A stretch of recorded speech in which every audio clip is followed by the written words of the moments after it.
Okay. What does Loretta Rose mean by calling people in versus calling people out?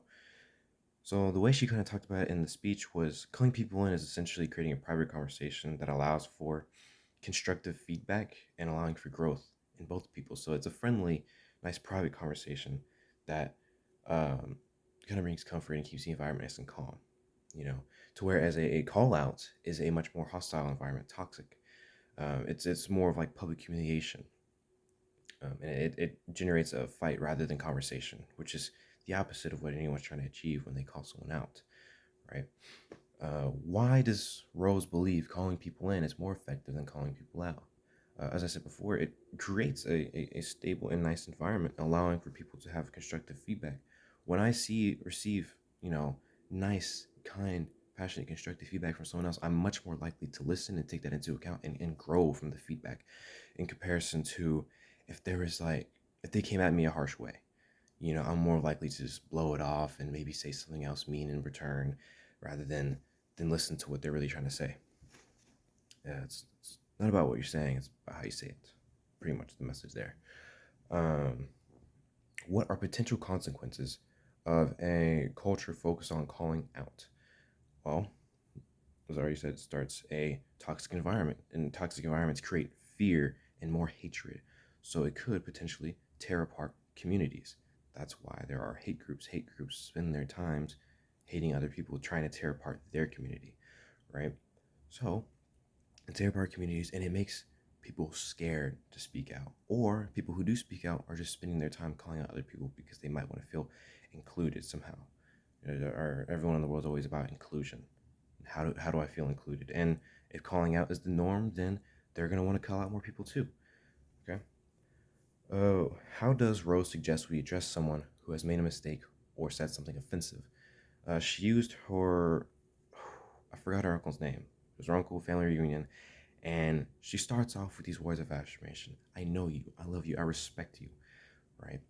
And you can use similar words of affirmation, but there's other ways to go about it. But if you start with affirming words and then get into what maybe ticked you off or thought was wrong or maybe confused me, like, hey, can you explain this further? Or, hey, what you just said, it wasn't right, you know?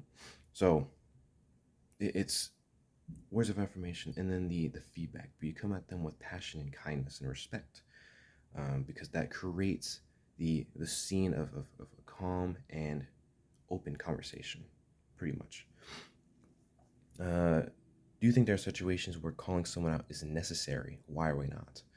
Uh, it can be. There certainly can be. If let's have an example. Let's say you've already had like 3 call-in sessions with the same person, but they've shown no growth because they're either too stubborn or it needs a little bit of a hard knocks situation. Sometimes certain lessons in life need to be a hard lesson because they're not learned in a kind manner.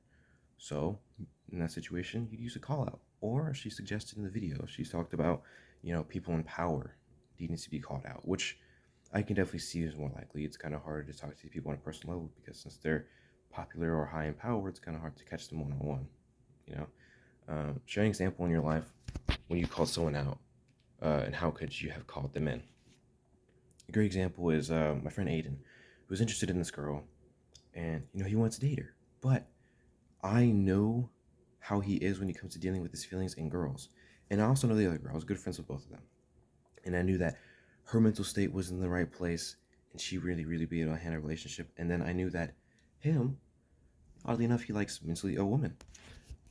But he doesn't know how to deal with them or how to cater to them or how to treat them.